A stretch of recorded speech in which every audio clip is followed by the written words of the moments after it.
Bonjour à toutes et à tous. Merci d'être présents, même avec beaucoup de retard, puisque nos prédécesseurs ont été très bavards visiblement. Nous allons parler, nous, d'un sujet sérieux. Donc voilà. Rendu comme ça, exactement. Et ce que je dis aux autres, c'est qu'on a publié que l'on mérite. Voilà, c'est tout. Donc en fait, le sujet, en fait, on rejoint la révolution numérique qui a pour corollaire malheureusement l'autre côté de la médaille, donc l'apparition de nouveaux risques qui ne sont pas forcément pris en compte. Ces risques ne sont pas forcément appréhendés. Et c'est malheureusement au moment d'un sinistre où tout le monde, tout d'un coup, commence à s'interroger sur ce que j'aurais pu faire, ce que j'aurais dû faire, et ce qu'il conviendrait de faire par la suite. Donc les attaques cyber par les entreprises continuent à monter, avec derrière des coûts qui sont assez importants. Il y a différentes études qui sont sorties. La première, qui avait été faite par le CESA en 2015, qui parlait de la cyberassurance. On a eu le rapport Lucide, Lamrae, que je vous encourage à lire. Il y a des choses assez intéressantes. Des travaux parlementaires. Enfin, le côté cyberassurance, on en parle beaucoup. Et il y a même aujourd'hui lancé une concertation nationale donc par la DG Trésor sur la cyberassurance.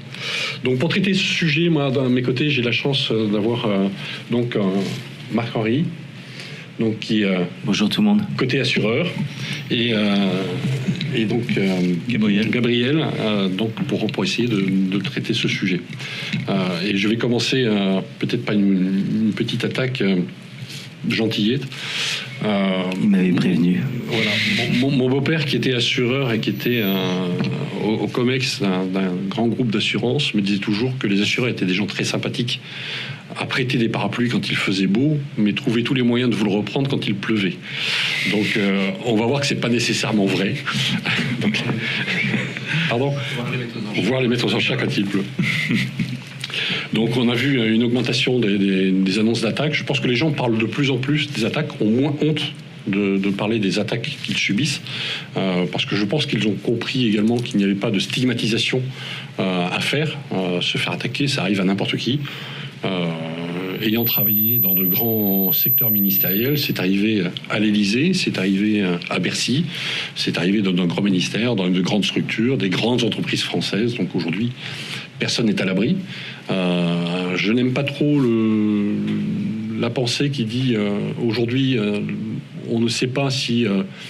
où l'objectif c'est de savoir quand. Non, c'est pas de savoir quand. Pour moi, la vraie question, c'est de savoir comment l'éviter. Et ça, c'est beaucoup plus important. Donc je vais commencer avec toi, Gabriel. Sur ces attaques, on peut arriver quand même facilement à se protéger? Est-ce que c'est complexe? Il faut mettre des moyens sur la table, du manpower sur la table? Oui, de toute façon, il faut du manpower, mais la réponse est oui, on peut se protéger. Effectivement, je suis d'accord avec toi pour dire que ce n'est pas inévitable, en fait. Ça demande de faire bien les choses, ça demande certes un budget d'outillage, de mettre en place des choses, on en parlera après, très techniques, pour complexifier en fait finalement l'attaque de ces groupes qui sont là pour obtenir de l'argent. Mais oui, la bonne nouvelle, c'est qu'on peut faire en sorte que ces attaques, même si elles réussissent, ils réussissent à prendre le contrôle, je sais pas, d'une machine, d'un poste, que ça contamine pas en fait tout le système d'information. Et je pense que c'est là l'objet de gens comme nous qui aidons les sociétés à se protéger, c'est de faire en sorte que si une attaque survient, ça va peut-être rester concentré sur un faible nombre d'équipements, et en plus, c'est qu'on va la détecter rapidement en fait, parce que c'est vrai que si on détecte pas facilement, on laisse du temps à l'attaquant de faire son chemin dans la société, de trouver les sauvegardes. S'il trouve les sauvegardes et qu'il a fait son chemin dans la société, forcément quand il appuiera sur le bouton, ça va faire plus mal. Et Marc-Henri, parce que on parle toujours des cyberattaques. Côté cyber, on y met tout ce que l'on veut, derrière ce néologisme. Le côté assurance, si j'ai bien compris, on parle beaucoup plus de risques que d'attaques.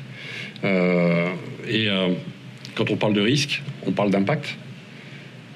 Donc derrière, sur les impacts potentiels qu'une compagnie d'assurance pourrait être amenée à analyser avant de prendre ou de contractualiser avec un client. Est-ce qu'il est facile d'estimer ce que l'on pourrait appeler le cyber-risque, parce que derrière cyber, on peut y mettre ce que l'on veut devant ou derrière. Alors en fait, les entreprises, enfin les compagnies d'assurance, dans leur approche aujourd'hui, elles sont assez humbles. C'est-à-dire qu'on va plutôt en fait essayer d'analyser globalement un niveau de maturité. C'est-à-dire qu'on va se dire, c'est très compliqué au travers de questionnaires, au travers d'outils d'analyse qu'on peut avoir, de se dire est-ce que le risque est bon ou pas bon. Donc elles vont essayer d'avoir un niveau de perception globale sur la maturité de l'entreprise et donc derrière sur est-ce que le risque est bon ou pas. Après, dans un deuxième temps, ce qu'on va faire, c'est que par rapport à la typologie d'entreprise, par rapport à l'activité, on va essayer d'estimer quel est potentiellement l'impact financier et donc de mettre un niveau de couverture en face.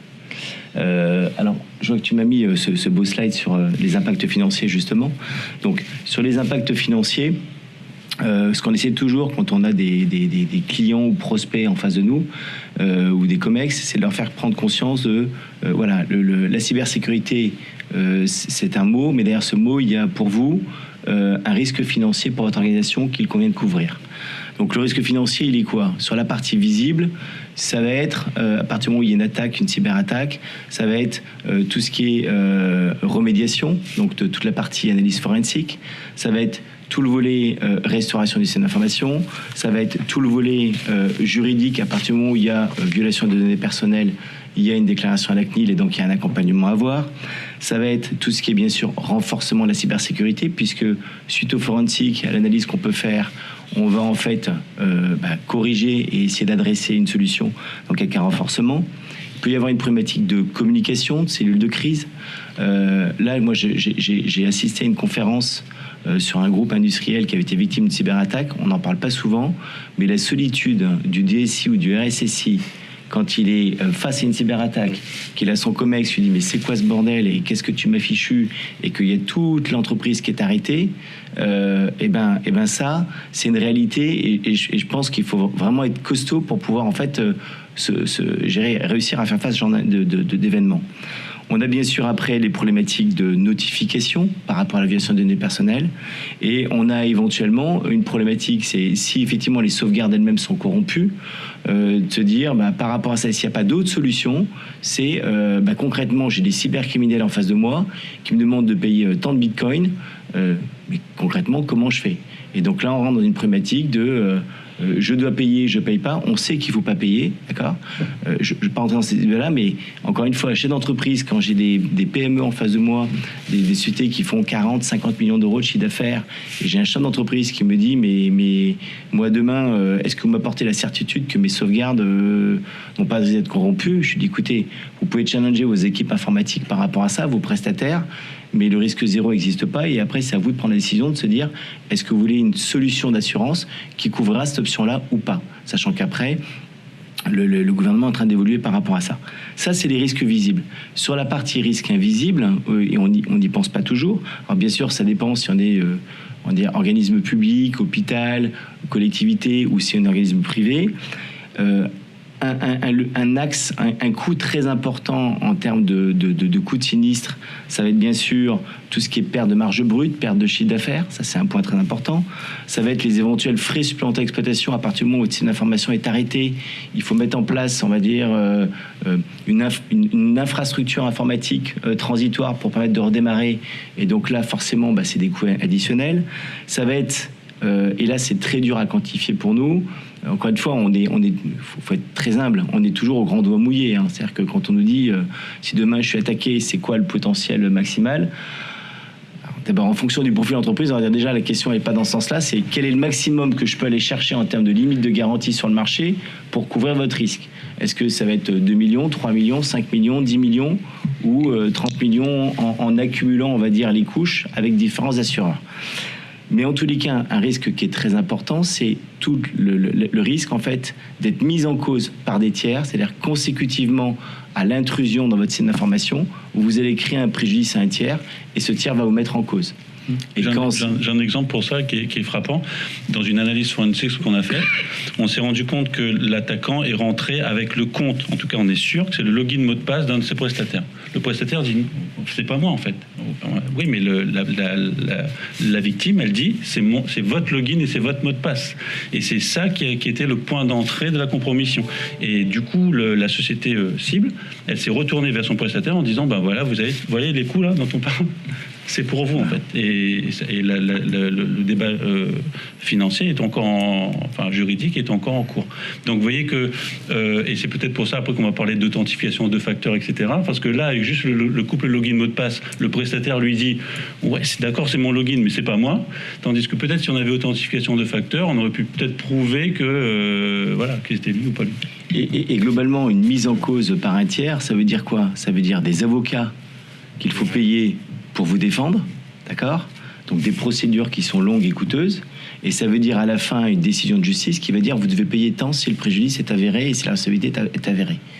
Et ça, ce qu'il faut comprendre sur l'évolution au niveau des contrats d'assurance, historiquement, les contrats d'assurance classiques, vous aviez en dommages ou en RC Pro, je ne vais pas rentrer dans le débat de ce genre de trucs, avaient des couvertures qui couvraient le risque cyber. Sauf que les compagnies d'assurance, encore une fois, je ne suis qu'un intermédiaire, je suis courtier spécialisé en cyberassurance, donc je représente mes compagnies d'assurance partenaires, mais je ne fais pas malheureusement ou heureusement, en tous les cas, les textes. Ce qui est certain, c'est que les compagnies d'assurance ont sorti toutes les lignes cyber, ce qu'on appelait toutes les silent cover, tout ce qui c'est le risque cyber, l'ont sorti de tous leurs contrats depuis 2-3 ans, parce que c'est un nouveau risque qui est apparu avec un risque financier qui est fort.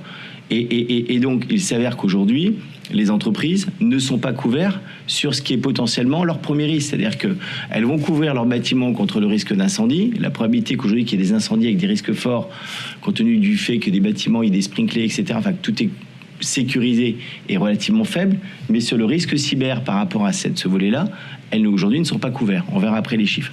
Ça, c'est sur des choses un peu moins visibles. Et puis enfin, il y a un dernier point, c'est tout ce qui est perte de propriété intellectuelle, d'accord, quand il y a effectivement vol de données, perte de clients, parce qu'un client en général, il n'aime pas voir son prestataire se faire attaquer, du coup il préfère s'échapper parce que c'est un peu comme la peste, on se dit on sait jamais si derrière par rebond il se décide de m'attaquer, donc on préfère s'arrêter.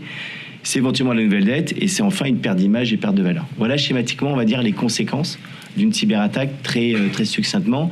Si on parle des collectivités, on va alors si on parle de l'univers de la santé, on peut parler de perte de chance de patients, d'accord, ce genre de choses. Si on parle des collectivités, ça va être des pertes de services pour les administrés, c'est des parkings qui peuvent plus fonctionner parce qu'aujourd'hui cette information est out. Voilà, donc il y a des conséquences fortes. Si je prends un exemple qui est sur la région, la ville d'Angers, donc vous avez de beaux témoignages qui ont été faits par le maire d'Angers qui a découvert un petit peu le sujet. Et moi j'ai découvert en même temps ce qu'ils appellent la règle des 2. 2 heures pour se faire pirater, quasiment 2 mois pour remettre les premiers services en fonctionnement, et il prévoit 2 ans pour remettre les services en état nominal complet. Donc derrière, il y a un coût qui est loin d'être négligeable.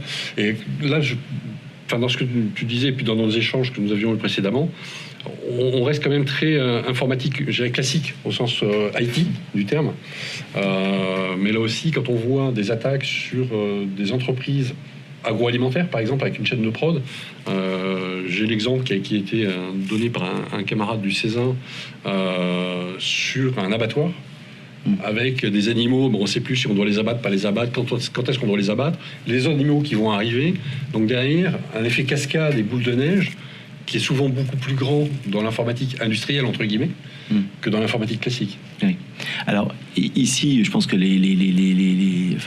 l'auditoire qu'on a, et on fait partie, on va dire, d'entreprises de taille relativement conséquente, d'organisations conséquentes.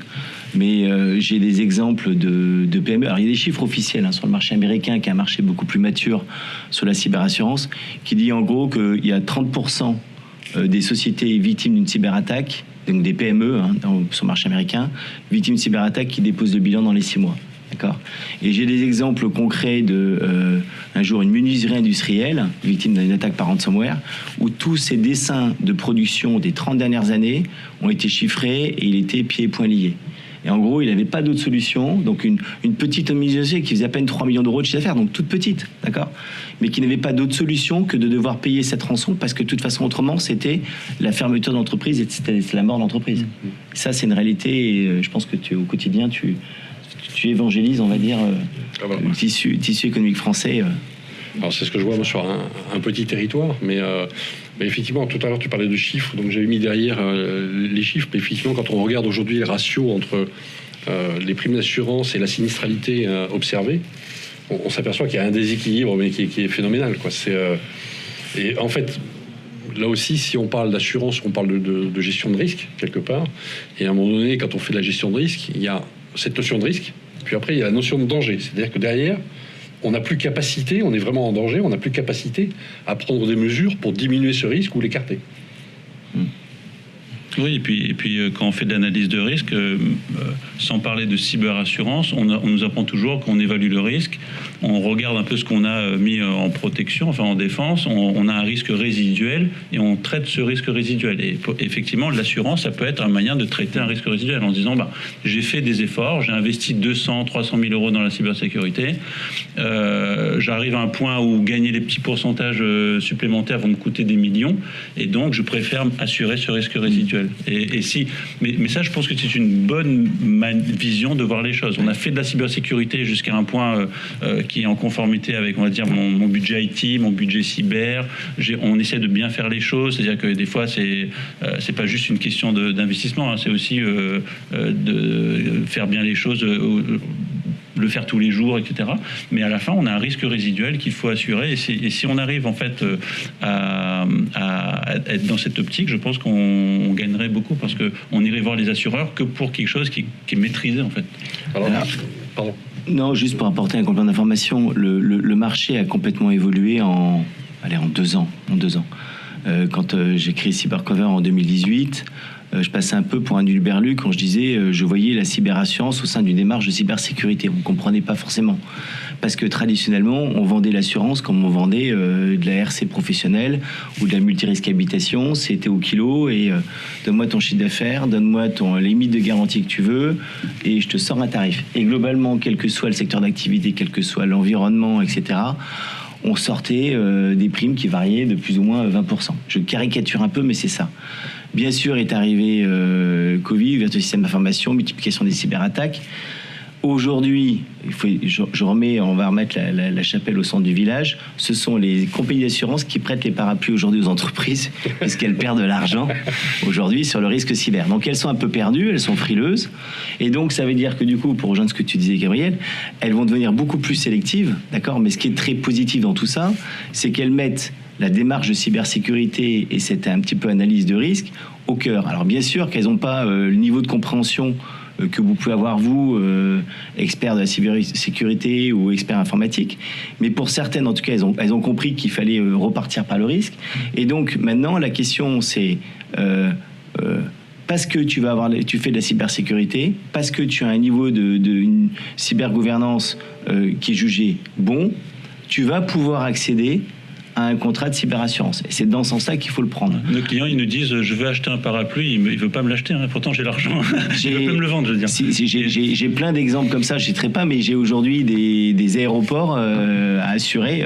Non, aujourd'hui, pour l'instant, on ne peut pas assurer d'aéroports en France. Voilà. Et donc la question vraiment, quand on vient vers nous, c'est on veut acheter le parapluie, alors on fait quoi ? Voilà. Mais en revanche, alors pour aussi ramener un petit peu les choses, jusqu'à 50... Aujourd'hui, les compagnies d'assurance vont segmenter le marché parce qu'il faut bien trouver des règles. On va raisonner en termes de budget de fonctionnement ou de chiffre d'affaires. Globalement, jusqu'à 50 millions d'euros de budget de fonctionnement ou de chiffre d'affaires, on trouve des solutions sur le marché à des prix très compétitifs et qui apportent des garanties vraiment complètes. D'accord ? Là où, en revanche, les choses deviennent plus complexes, c'est au-delà de 50 millions d'euros de chiffre d'affaires, où là on va devoir avoir une véritable approche et on va être quelque part le fait de se poser la question, de se dire est-ce que je souhaite mettre en place un contrat de cyberassurance au sein de mon organisation, on va en fait devoir rentrer dans une démarche, dans une posture cybersécurité qui est un véritable accélérateur. C'est-à-dire que moi, au début, quand on a démarré Cybercover, j'avais des experts, des RSSI ou des DSI qui me voyaient un peu comme quelqu'un qui allait prendre leur budget informatique. Bon. Aujourd'hui, le fait de parler de cyberassurance, on est un accélérateur parce qu'en fait, les gens du COMEX et les financiers qui disent il y a un risque résiduel et je dois le couvrir aujourd'hui sur ces résiduels vont dire je m'en fiche. Moi, si M. Boidron il dit il faut mettre ça en place pour qu'on puisse avoir le contrat de cyberassurance, ben faisons-le. D'accord ?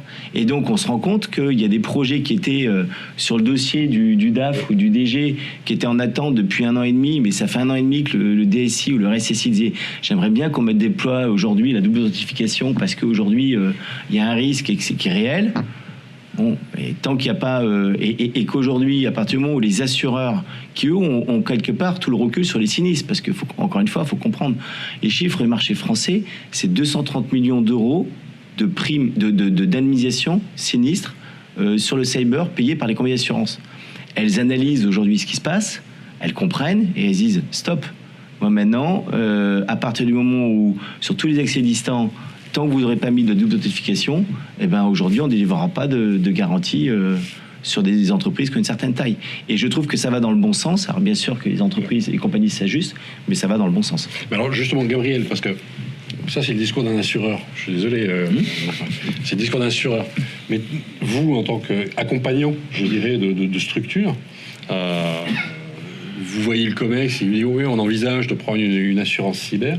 À la limite, qu'est-ce que vous allez regarder ou vers quoi vous allez tendre pour dire, si vous faites ça, au moins, vous avez des chances de passer, de pouvoir accéder au parapluie. Oui, en fait, on a parlé de l'authentification de facteurs. Je pense que ça, c'est quelque chose que tout le monde va devoir le mettre en place. On va beaucoup mettre aussi l'accent sur la détection-réaction. Pourquoi ? Parce que les gens avaient des antivirus, par exemple. Maintenant, c'est la mode, on parle de plutôt EDR, XDR, etc. Mais l'idée derrière ça, et on va peut-être vous demander aussi, mais cet EDR, XDR, enfin, vos systèmes de détection, est-ce que c'est managé ? Est-ce qu'il y a quelqu'un qui regarde ? Est-ce qu'il y a un SOC ? Donc, on va en fait mettre l'accent sur, vous avez mis en place des moyens de cybersécurité, mais est-ce que concrètement vous avez aussi le moyen de détecter qu'il se passe quelque chose ? Bien sûr, on va regarder les sauvegardes. Pourquoi ? Parce que c'est pas juste les sauvegardes. On a des gens qui ont des sauvegardes en ligne et qui ont été piratés et voilà, qui n'ont pas pu récupérer leurs données. Tandis qu'on va vous demander, est-ce que vous avez des sauvegardes offline ? On parle de golden copy, etc. Enfin, on parle de choses. Est-ce que vous avez essayé de restaurer aussi ? Mais est-ce que vous avez essayé de restaurer ? Et puis on va regarder en fait finalement toute la chaîne de responsabilité, c'est-à-dire est-ce que vous avez quelqu'un qui est vraiment responsable de la sécurité, donc un RSSI. D'ailleurs, qui est ce RSSI, est-ce qu'il fait bien les choses ? Parce qu'on a aussi des sociétés où le RSSI, malheureusement, en gros, il passait dans le couloir et on en avait besoin d'un pour tête. On a dit, d'ailleurs, c'est toi le RSSI maintenant. Ah bon, et voilà, et on le voit nous dans nos discours que ce sont des gens qui sont pas spécialistes de la cybersécurité. Donc voilà, je pense que s'organiser, avoir des gens compétents, qui savent de quoi on parle, être capable de détecter, bien sûr l'authentification de facteurs, les sauvegardes, et puis on a un peu parlé de crise ou d'exercice mais et puis aussi, on l'a un peu parlé dans la keynote hier, enfin d'ouverture, mais jouer l'exercice, quoi. Se dire bon, ok, on est prêt maintenant, on a des procédures, les gens sont au courant, jouons-le. Allez, on se met autour d'une table, maintenant nous par exemple chez Allemand, on fait des exercices de crise qui sont plus vrais que nature, avec des salles, avec des gens qui vont vous donner un téléphone, un PC. On va vous envoyer des stimuli tous les 5 minutes en vous disant voilà, vous avez quelqu'un de la compta qui vous appelle, voilà son message. Et 5 minutes plus tard, regardez, là vous avez le téléphone qui sonne, c'est le hacker, il veut vous parler. Donc vous voyez, on va jouer la crise.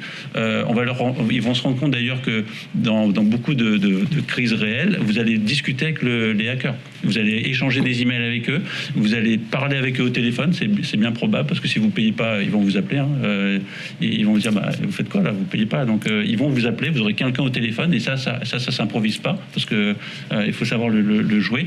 Et on a aussi vu des crises où les hackers, ils avaient le contrôle en fait de toute la communication. Donc les hackers avaient le contrôle de la communication des équipes de cybercrise. Et donc quand la société dit non mais voilà, nous on fait pas ça, et ils envoient le screenshot en disant comment ça vous faites pas ça, j'ai vos équipes qui sont en train de discuter et ils disent que vous le faites, ou alors alors j'ai pas l'argent pour payer. Ah, c'est bizarre parce que moi j'ai regardé les mails de la compta et je sais que vous avez exactement 5 millions d'euros sur votre compte en banque. Donc moi, ce que je vous demande en fait, c'est 5 millions d'euros. Et ne me dites pas que vous n'avez pas, vous l'avez sur votre compte en banque. Voilà, donc, voilà. Vous allez discuter en interne de la proposition de payer. Voilà. Et oui. Et donc, finissez votre discussion, mais nous, on veut l'argent, quoi. Et alors, côté assureur, moi, je suis convaincu. Voilà, je suis patron d'une entreprise. Je suis convaincu. Il faut prendre une assurance. Comme ça, je te félicite. Voilà. On discutera du prix après. Mais par contre, quels sont les éléments d'appréciation parce que là, j'ai une vision technique de gens spécialistes de la cyber. Un assureur, est-ce qu'il a des spécialistes de la cyber là-dessus? Quels vont être les éléments d'appréciation qui vont faire que je pourrais accéder au parapluie? Comme on est dans les images, j'ai envie de dire, si on se replonge à nos premiers rendez-vous galants ou ton rendez-vous, c'était future belle famille. On essaie de bien s'habiller et en tout cas, la première rencontre est très importante. Et je pense que le premier contact qu'on va avoir avec un assureur est essentiel pour présenter d'office un bon dossier. Si vous présentez un dossier qui est un peu bancal au début, il y aura un a priori qui va être négatif et on va perdre 6 mois et c'est pas bon. D'accord ? Donc, pour répondre à ta question, donc déjà, si vous sentez que vous n'êtes pas prêt, ça sert à rien d'aller demander à votre courtier ou de contacter un assureur pour demander. Sauf si vous êtes dans la tranche et des moins de 50 millions d'euros de budget de fonctionnement, de chiffre d'affaires, où là, globalement, on trouve des solutions assez facilement. Mais au-delà, prenez le temps, préparez votre dossier avant ce premier rendez-vous. Ça, c'est important. Ensuite, je reprends toujours cette image, c'est de se dire... on va regarder globalement ce niveau de maturité et les assureurs aujourd'hui, au travers de questionnaires, vont comprendre à travers quelques réponses déjà, est-ce qu'on est sur une entreprise qui est plutôt mature ou pas mature, d'accord ? Ça, c'est la première chose. Mais là où avant on n'était que dans du déclaratif, d'accord ? Donc avec en gros une analyse de la maturité, la gouvernance, etc. Maintenant, les assureurs et nous-mêmes, du coup, on s'est doté d'outils qui permettent en fait de scorer les entreprises. Donc il y a plein d'outils sur le marché. Allemand en propose un. Il y a d'autres acteurs aujourd'hui qui existent sur le marché. Et donc ces outils de scoring qui vont lancer, en gros, on va lancer des audits de surface, vont nous permettre d'avoir un complément d'information sur une notation, de se dire globalement, il a l'air d'être plutôt de bonne famille, mais est-ce que dans les faits, jusqu'au bout, ça se traduit sur les CVE au niveau du patching, etc. Bon. Et ce qu'il faut comprendre, c'est que certains assureurs aujourd'hui, qui utilisent certains les mêmes outils que nous, si la notation n'est pas bonne, c'est un no-go. D'accord ? Donc, ils y vont pas. Ils donnent pas suite, même si le questionnaire est bon. Tiens, non, de toute façon, là, nous, on voit techniquement, aujourd'hui, c'est pas patché correctement, il y a des ports ouverts et ça nous pose problème, voilà, plein d'éléments. Donc, ce qui est important, c'est qu'encore une fois, maintenant, il y a une analyse technique qui est faite. Donc, ça, c'est le deuxième point. Dans la partie déclarative, qui est très important, et on en parlait, l'humain, on en revient toujours à ça, l'humain, sensibilisation de l'humain, entraînement au phishing, ça devient aujourd'hui des prérequis. Ça, c'est des éléments qui sont essentiels parce que on a beau faire toute la sécurisation technique, etc.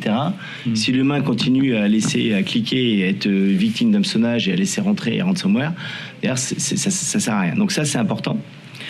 Bien sûr, tout ce qui est politique de mise à jour au niveau des CVE, et là, encore une fois, les assureurs n'inventent rien. On va se caler sur les recommandations de l'ANSSI. C'est-à-dire que tout ce qui est vulnérabilité critique, il faut que ce soit patché dans les moins de 15 jours. Donc si effectivement, là, encore une fois, j'ai souvent des SI en face de moi qui sont honnêtes, qui disent « mais c'est pas possible que tout ce qui soit critique soit patché en moins de 15 jours ». Je dis oui, mais il faut que... Alors, encore une fois, il y a aussi des compagnies d'assurance qui, à partir du moment où elles acceptent le risque, c'est pas en cas de cyberattaque et en cas de sinistre, c'est pas parce qu'il s'avère qu'il y a des vulnérabilités critiques non patchées depuis plus de 15 jours qu'elles vont dire non, je te rembourse pas. Mais inversement, il y a des assureurs aujourd'hui sur le marché qui font évoluer leur texte et qui disent que si globalement tu as une vulnérabilité, et là je reviens sur l'histoire du parapluie, si tu as une vulnérabilité critique, jugée critique, non patchée depuis plus de 15 jours et qu'il s'avère que le sinistre a été occasionné ou favorisé par cette vulnérabilité, ça va être un peu plus compliqué pour les remboursements. D'accord ? Encore une fois, je traduis juste la réalité du marché. Les assureurs s'adaptent aussi par rapport à ça. On va regarder tout ce qui est logiciel en fin de vie. Donc là, sur des univers de la santé où il y a beaucoup d'automates avec des logiciels en fin de vie, etc., c'est pas un problème, mais il faut faire du cloisonnement derrière et on est capable d'expliquer à l'assureur que, ok, le risque est identifié, mais on a mis en place un cloisonnement, donc du coup, le problème est réglé. Dans les grandes tendances aujourd'hui, 2022, et donc ça sera demain des prérequis. Alors, 2022, aujourd'hui, dans les prérequis, tout ce qui est double authentification sur tout ce qui est accès distant et tout ce qui est bien sûr compte admin, ça c'est un prérequis aujourd'hui. Et dans les grandes tendances de plus en plus maintenant, EDR, XDR, alors EDR globalement, avec derrière un SOC managé. Encore une fois, c'est des choses aujourd'hui parce que les assureurs considèrent aujourd'hui qu'une entreprise qui aura déployé ce genre de solution, en termes d'impact sinistre, aura une meilleure réactivité et permettra de réagir plus rapidement. Tout ce qui est gestion Active Directory, ça bien sûr aujourd'hui, ça fait partie des points d'attention. Et tu l'as dit. Je l'ai pas mentionné, mais maintenant la grande majorité des assureurs regardent, en gros, est-ce que vous avez un Active Directory durci? Qu'est-ce que vous faites concrètement? Est-ce que vous avez un processus en cours? Est-ce que vous utilisez des outils? Mais ils ont compris en fait que déjà, nous, dans 100% des cas de compromission, l'Active Directory est compromis. Donc 100%, pas juste 10, 15. À chaque fois qu'on y va, l'Active Directory est compromis. Donc ils ont compris et ils demandent en gros, qu'est-ce que vous faites, quoi. Parce que l'idée, c'est que on est conscient que l'Active Directory, maintenant, il y a des options. On peut cocher toutes les options de cybersécurité, sauf que si on coche toutes les options de cybersécurité, il y a plein de choses qui ne fonctionnent plus. Donc, en fait, il faut avoir un programme de durcissement méthodique. J'essaye cette option, j'essaye sur 10 postes, ça fonctionne, je déploie, j'essaye ça ne fonctionne pas, je fais autre chose. Mais il y a une liste de 100 choses à faire pour faire durcir un Active Directory, mais il faut montrer qu'on a quelque chose, quoi. On a fait tourner Ping-Castle, on a fait tourner des outils, on a cette note, la note s'est améliorée, on a fait, montrer qu'on prend ça en compte. Et le dernier point, tu l'as dit, c'est la politique de sauvegarde. C'est effectivement aujourd'hui, face à des attaques par ransomware qui représentent peut-être, 60% des attaques aujourd'hui, c'est de s'assurer qu'on va pouvoir s'appuyer sur une sauvegarde non corrompue. Donc, on va parler de sauvegarde déconnectée. Voilà. Après, qu'on soit capable de remonter, qu'on ait une sauvegarde déconnectée qui a 30 jours, c'est toujours mieux de pouvoir redémarrer un système d'information avec une sauvegarde non corrompue qui a 30 jours que de ne pas avoir de sauvegarde du tout. Voilà. Et ça, c'est un point important. Alors, par contre, j'ai une petite question, elle n'était pas prévue, celle-là. Mais il fallait bien que... c'est l'impro du soir. Non, en fait, la question initialement, c'était quelle couverture une entreprise ou une structure peut attendre d'une cyberassurance, outre la perte d'exploitation, etc.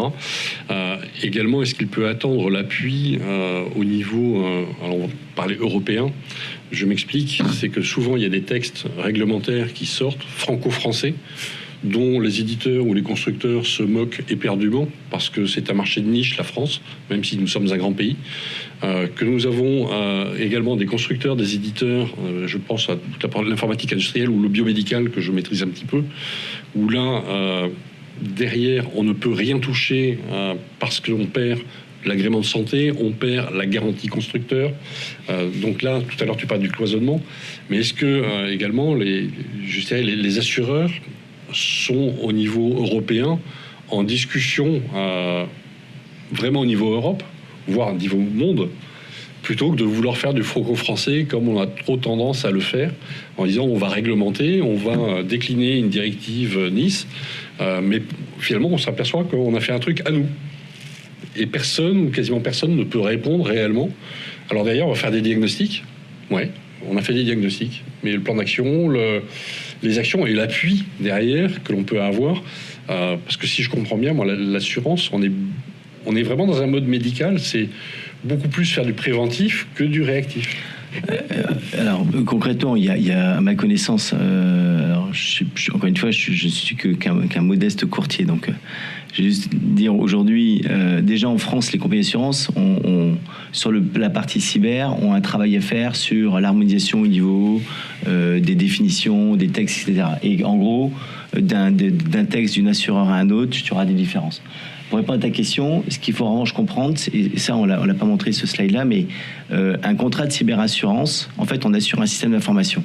À partir du moment où un assureur dit « j'assure le système d'information », en cas de sinistre, et donc vous avez en jaune là je crois, voilà, tout ce que couvre en gros le contrat de cyberassurance, quelque part c'est couvert. Donc dans l'exemple où on reprend, il y a un éditeur logiciel qui dit aujourd'hui on ne peut pas mettre à jour, etc., mais que ça a été en fait identifié au moment de la mise en place du contrat.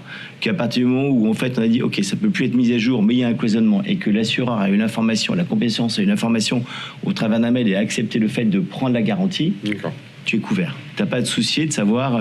C'est ça qui est important. Mais ça pose le problème de se dire, encore une fois, la compréhension du système d'information ou d'un risque, donc de typologie de secteur d'activité, pour être capable de se dire, quand je vais présenter le dossier à ma compagnie d'assurance, je prends l'exemple de Labo, de dire il y a des plateaux techniques, laboratoires d'analyse, il y a des plateaux techniques avec des automates. Les automates se tournent sur des vieux systèmes d'information, mais c'est pas grave parce qu'on a vérifié avec les équipes informatiques et c'est cloisonné. Donc si la compagnie d'assurance dit ok, je prends la garantie, c'est fini, elle payera. D'accord. Il y a des expériences également qui sont intéressantes. J'ai participé à une expérience avec Allemande d'ailleurs. C'est le rapprochement aujourd'hui banque, assurance, ESN pour faire donc de la sensibilisation, faire un petit peu ce que l'on fait ce soir, mais de la sensibilisation sur les assurances. Le monde bancaire, c'est amusant de voir leur approche. Se retournant vers les assureurs en disant il faut que vous soyez là à nos côtés. Aux ESN, il faut que vous soyez là à nos côtés. Parce que nous, c'est l'engagement vis-à-vis de nos clients qui va être différent. Oui, c'est vrai que les banques se sont mises, même dans les contrats d'octroi de prêts, enfin donc le financement, ils ont commencé, autant vous allez voir, vous allez demander un crédit, on va vous demander est-ce que vous êtes en bonne santé, vous êtes fumeur, non fumeur, etc. On va vous demander un check-up de santé, et ben maintenant, pour un octroi de prêt, les assurances, les banques, commencent ici effectivement à se poser des questions, à avoir des outils, à faire appel à des sociétés comme nous pour leur donner notre évaluation. Et effectivement, en fait, je pense qu'on fait... c'est un aspect positif. Enfin, je veux dire, le fait que les assureurs aient besoin de cybersécurité, le fait maintenant que les banques en aient besoin, le fait que même quand vous allez signer un contrat avec un fournisseur, vous commencez à regarder un peu leur cybersécurité. Finalement, si tout le monde commence un peu à se regarder, et ben ça fait une sorte de maillage et qui fait que vous pourrez plus en fait échapper à ce maillage. Vous allez soit être évalué par votre banquier, soit par votre assureur, soit par votre fournisseur, soit par la personne à qui vous voulez signer un contrat, tout simplement dans l'appel d'offres. Et comme vous êtes encerclé, et ben évidemment c'est vertueux, c'est-à-dire que vous allez vous dire bon ben d'accord. Et je pense que Marc-Henri a raison dans le sens quand il dit montrez, allez-y, faites une bonne première impression, montez de la maîtrise en fait, montez de la maîtrise, montrez que vous êtes au courant vous avez conscience en fait de votre système d'information et de votre sécurité. Je pense que c'est ça qui. Alors nous allons nous arrêter là. Est-ce que vous avez des questions? Ne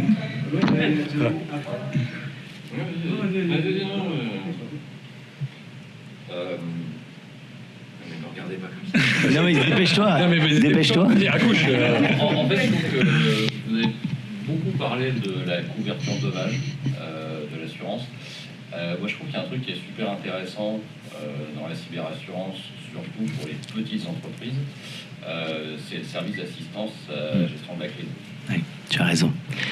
J'ai pas ça la question en fait qui est aussi en fait l'assurance, le problème c'est aussi le problème souvent de l'assurance, c'est qu'en fait c'est un problème financier uniquement. Or le cyber, ce n'est pas qu'un problème financier. Alors vous avez raison.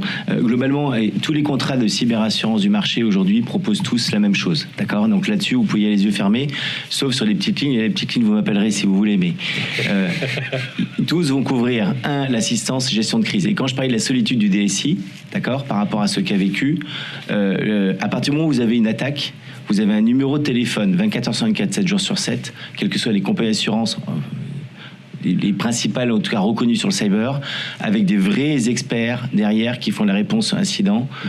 Et ça, c'est essentiel. Ça veut dire que déjà, vous n'êtes pas tout seul. Et ça veut dire quelque part, il y a un transfert de la responsabilité sur ces spécialistes-là, d'accord? Et vous êtes là quelque part en assistance et en accompagnement. Donc, vous avez l'assistance, on couvre les dommages, on couvre le volet RC Cyber. Et après...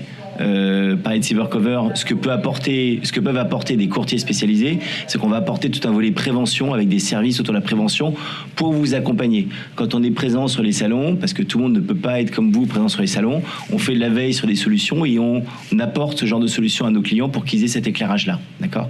Quand ils sont un peu perdus par rapport à l'ensemble des solutions.